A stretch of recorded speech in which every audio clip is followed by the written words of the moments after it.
Bonjour et bienvenue dans notre nouvelle vidéo. Aujourd'hui, je vais vous parler de la mitose, donc le processus qui va mener à la formation de deux cellules à partir d'une cellule mère. Tout d'abord, un petit rappel sur le cycle cellulaire. Donc, comme on l'a vu, entre deux mitoses, il y a une phase qu'on appelle l'interphase, qui est constituée de trois phases différentes, la phase G1, la phase S de réplication de l'ADN et la phase G2. Et puis seulement vient la mitose. Je vous rappelle que durant la phase S, la molécule d'ADN est répliquée. Lors de cette réplication, les molécules d'ADN vont rester accrochées l'une à l'autre. Donc, on va avoir une longue molécule d'ADN comme ça, d'accord, qui va en fait rester accroché à sa copie, et le point d'accroche ici, c'est ce qu'on va donc appeler le centromère. D'accord? Voilà, le centromère. C'est le point d'accroche des deux molécules d'ADN répliquées. Ça veut dire que cette molécule d'ADN-ci est parfaitement identique à celle à laquelle elle est accrochée ici. D'accord?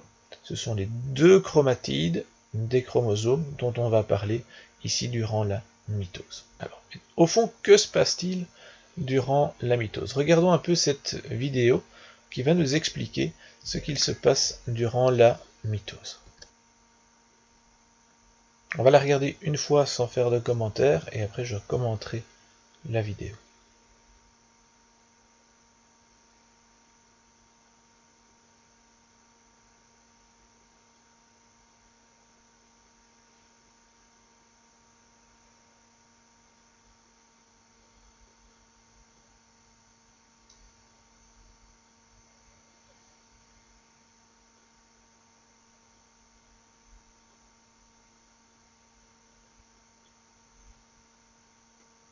La mitose commence par une phase qu'on appelle la prophase.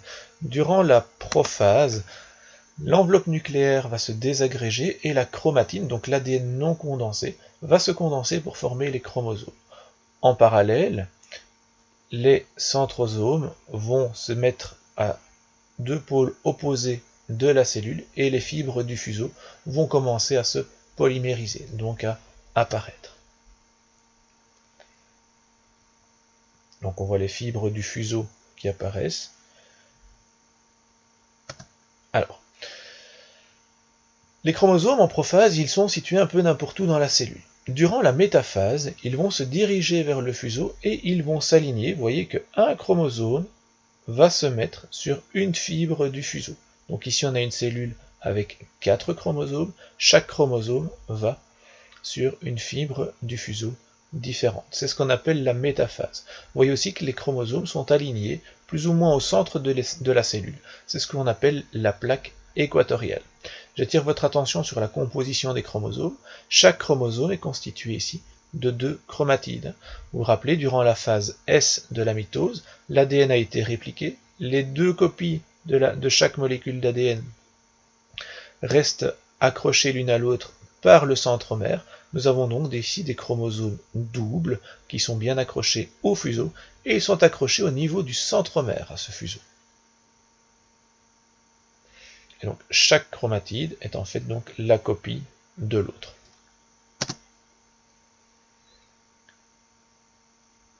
Après cet alignement de la métaphase, le fuseau va commencer à se raccourcir. En se raccourcissant, il va déstructurer le centromère, il va carrément se briser ce centromère, et chaque chromatide va être emporté vers un pôle opposé de la cellule. Si bien que chaque pôle de la cellule va recevoir ici 4 chromatides, et que le fuseau se raccourcit pour emmener toutes les chromatides vers un pôle opposé à chaque fois. Donc 4 chromatides sur un pôle, 4 chromatides sur l'autre pôle. Progressivement, on va également voir la cellule s'étrangler. C'est ce qu'on appelle la télophase. Durant cette phase, donc, la cellule s'étrangle, l'enveloppe nucléaire se reforme et la chromatine va se décondenser. Donc on va perdre la structure des chromosomes, on ne les voit d'ailleurs plus durant la télophase, tandis que l'enveloppe nucléaire réapparaît. De même, le fuseau va disparaître.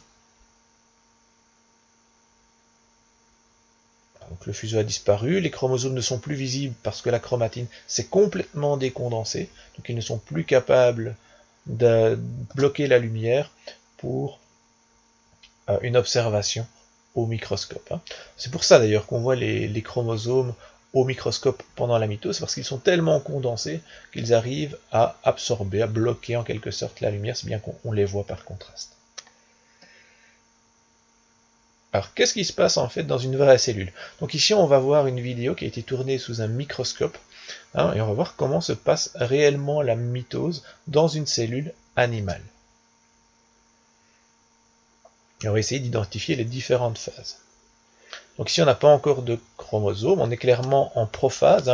Le noyau devient de plus en plus irrégulier, donc ça veut dire que l'enveloppe nucléaire se désagrège progressivement, et la chromatine est en fait en train de se condenser. Elle se condense tellement que, hop, les chromosomes apparaissent. Vous voyez qu'en prophase, les chromosomes sont bien disposés de façon complètement désordonnée dans le cytoplasme de la cellule.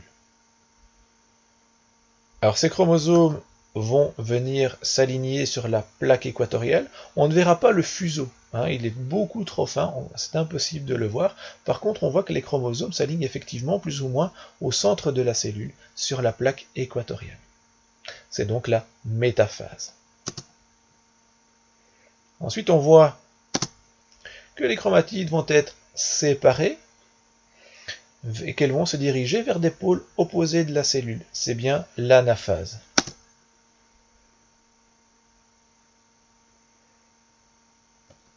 Ensuite, on voit que la chromatine se décondense progressivement.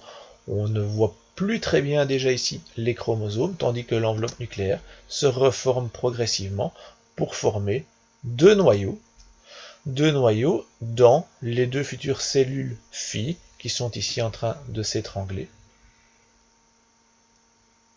On voit l'étranglement, ici notamment un étranglement, et ici on voit un deuxième étranglement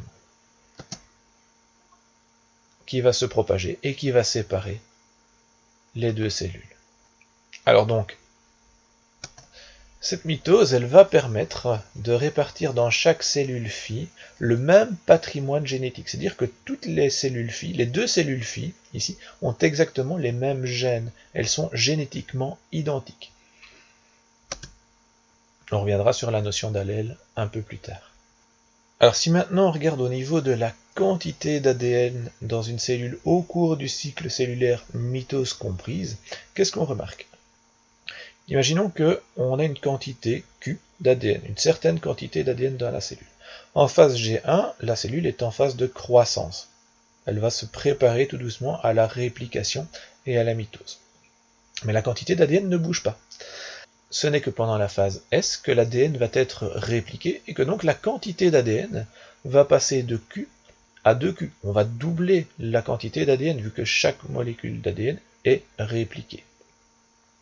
Donc on arrive en fin de phase S avec une quantité d'ADN 2Q. Durant la phase G2, c'est encore une phase de croissance et de préparation à la mitose, donc la quantité d'ADN ne change pas. Et puis arrive la mitose. La mitose, comme on vient de le voir, va répartir les chromatides, donc les copies des molécules d'ADN, dans deux cellules différentes. Ce faisant, on va avoir une réduction de la quantité d'ADN.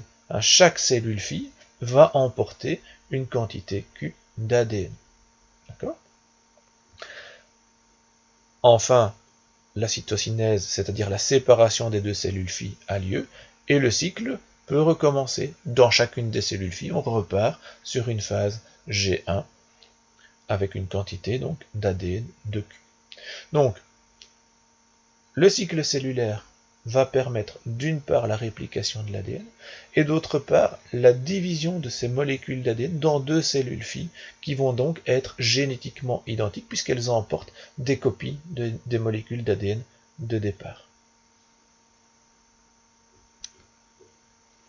Alors si on schématise au niveau des chromosomes ce qui se passe, donc on a une cellule ici avec deux chromosomes, d'accord, au départ qui ne sont pas encore condensés. Ici c'est juste après la réplication, donc on a les longues molécules d'ADN en fait, mais qui sont toujours tenues par le centromère. Durant la prophase, cette chromatine va se condenser, si bien qu'elle va former des chromosomes qui sont visibles. Et on a bien deux chromosomes qui sont visibles. Durant la mitose, on va avoir une séparation de chacune des chromatides qui vont partir à un pôle opposé, donc une chromatide bleue vers un pôle, une chromatide rouge vers le même pôle, l'autre chromatide bleue vers un pôle, l'autre chromatide rouge vers l'autre pôle. Si bien qu'on va obtenir deux cellules avec des chromosomes qui ne contiennent plus qu'une seule chromatide. C'est ce qu'on appelle des chromosomes simples. À l'opposé, les chromosomes représentés ici en X, ce sont des chromosomes qui possèdent deux chromatides, c'est ce qu'on appelle donc des chromosomes doubles. Et enfin, après la mitose, donc la chromatine va se décondenser lorsque le noyau va se reformer, et donc on va obtenir les molécules d'ADN issues de chaque chromosome, qui sont donc décondensées. Voilà. Si vous avez des questions, n'hésitez pas à me faire un retour par email ou en classe si on a l'occasion de se voir en classe d'ici là. Sinon, à très bientôt pour une nouvelle vidéo.